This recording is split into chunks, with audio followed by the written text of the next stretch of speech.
Hi, my name is Anahi Baily, and today I will be talking about the Silk Roads under Mongol rule. Though the Mongols are often only known in global history because of their brutal and unrelenting militaristic invasions throughout Eurasia, their contributions to regional and global trade are often forgotten. Whether it's the silk we use in our garments or the paper we use every single day, these goods are often taken for granted and are only here because the Mongols made these contributions to the Silk Road to create a secure and safe network of trade routes. The Mongols fostered an era of communication, cultural exchange, and economic growth between Eastern and Western civilizations like never seen before. I hope to spread knowledge throughout this presentation that we as a society can use to recognize the patterns that create flourishing trade and reap the benefits that follow. Mongol control stabilized and encouraged the resurrection of the Silk Roads, a vast network of trade routes that increased the movement of goods and cultural exchange in Eurasia. This presentation will feature the motives and incentives and methods that the Mongols used to establish a secure Silk Road, the extensive goods that moved on these trade routes, and the culture exchange that the Mongols encouraged. It was the Mongols' various incentives and methods that allowed them to create this secure Silk Road. For some context, the Mongols used to be a herding and grazing community. When they rose to power, they created the Pax Mongolica, which is Latin for Mongol peace. In the 13th and 14th century, this ushered in the longest and most continuous empire in the entirety of history. The empire maintained control over the entire expanse of the Silk Road, which allowed for one nation to control all parts of this large trade route, which created a safe environment for merchants, as in contrast to what they had previously, which was a very dangerous trade route because of the many neighboring warring countries. According to National Geographic Society in 2020, they built an extensive postal relay system in hopes that their large empire would be easier to control.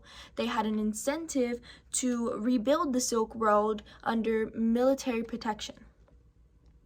In order to support this large postal relay system and their ever-growing economic system, they created a lot of canversari.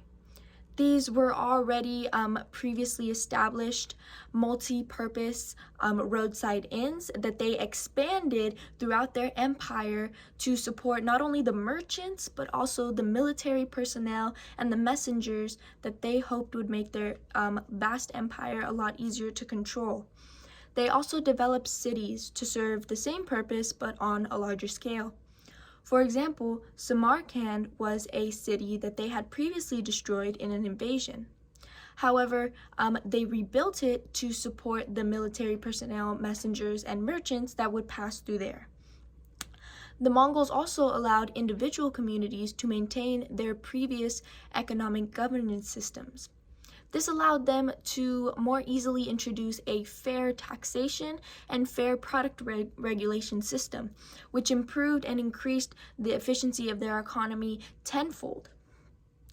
This ushered in an era of economic stability for all the nations surrounding the Silk Road and in their empire, according to Deva Devan in 2018.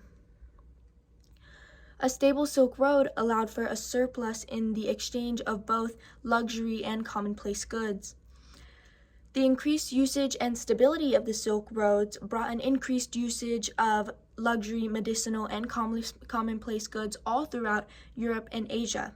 Some of the most useful commonplace goods traded in this era were horses, spices, paper, and the newly invented gunpowder. Another extremely important result of this increased merchant traffic on the Silk Road was the increase of medicinal exchange. Due to the previous dangerous and unprofitable state of the Silk Road, Europe and Asia were mostly isolated before the Mongols came to power.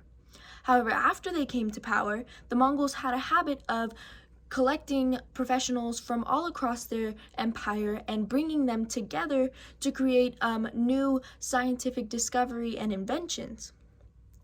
Because of this, they managed to establish a singular unified medical tradition across the entirety of Eurasia, and the medicines needed in this tradition were most easily transported through the Silk Roads, which were now the most secure way to get something between Europe and Asia.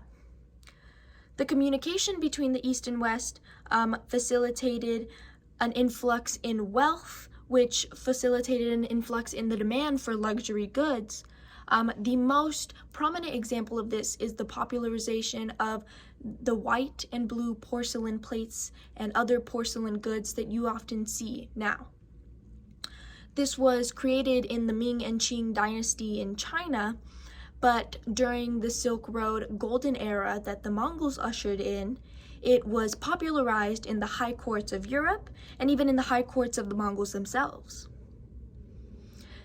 Another interesting good that became popular in the eyes of the European royalty was the Mongol headwear that was a luxury item called the bokta. This headwear was introduced to the Silk Road by the Mongols and traveled all the way to the interests of the European high courts, according to Buell in 2007. However, material objects and trends were not the only thing that were introduced to the Silk Road and facilitated by the Mongols. The Mongols contributed directly to the rapid cultural exchange along the Silk Roads. Because of the newfound accessibility to China from Europe, adventurers like Marco Polo made it their life journey to have extensive journeys from China to Western Europe. His travels even led Marco Polo himself to an audience with the very well-known Mongol leader Genghis Khan. When he returned to China, he told about all of his travels to the previously oblivious European society. He is often accredited with the reintroduction of China to Europe. This is only possible because of Mongol interference in China's foreign policy. The previously cold and isolated China became an avenue and opportunity for European and other countries within the Mongol Empire to begin exploring and understanding the culture of China and unraveling the secrets that were hidden within China throughout all these years of isolation. Unlike many previous empires in history, the Mongols allowed for different religions to coexist within their empire and did not seek one unified religion underneath their empire. This created a community of acceptance within the merchants along these trade routes and cities. This was a large step in a direction rarely pursued, because most of the empires within this time period sought religious homogeny within their own state. This exchange of ideas and beliefs led to an increase in the spread of Islam and Buddhism, and was only possible due to Mongols' acceptance and encouragement of coexisting religions and ideals, according to Asia for Educators in 2020. Due to an increase in stability and safety along the Silk Roads under Mongol control, the exchange of goods and cultural concepts increased.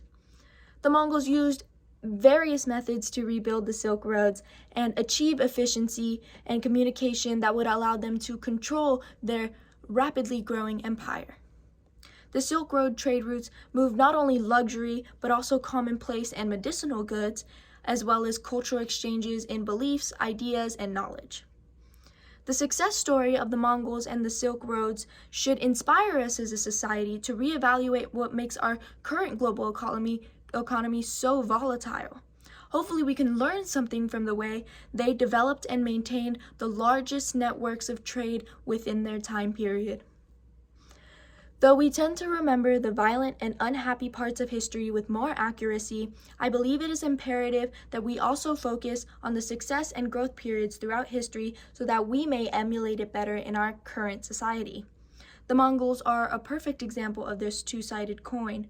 We must never forget the atrocities of the Mongol invasion throughout Eurasia. However, we must also appreciate the contributions they made in creating the time period's largest, most successful, and most memorable trade network. Hopefully we can emulate the stability and economic flourish that they brought. Thank you.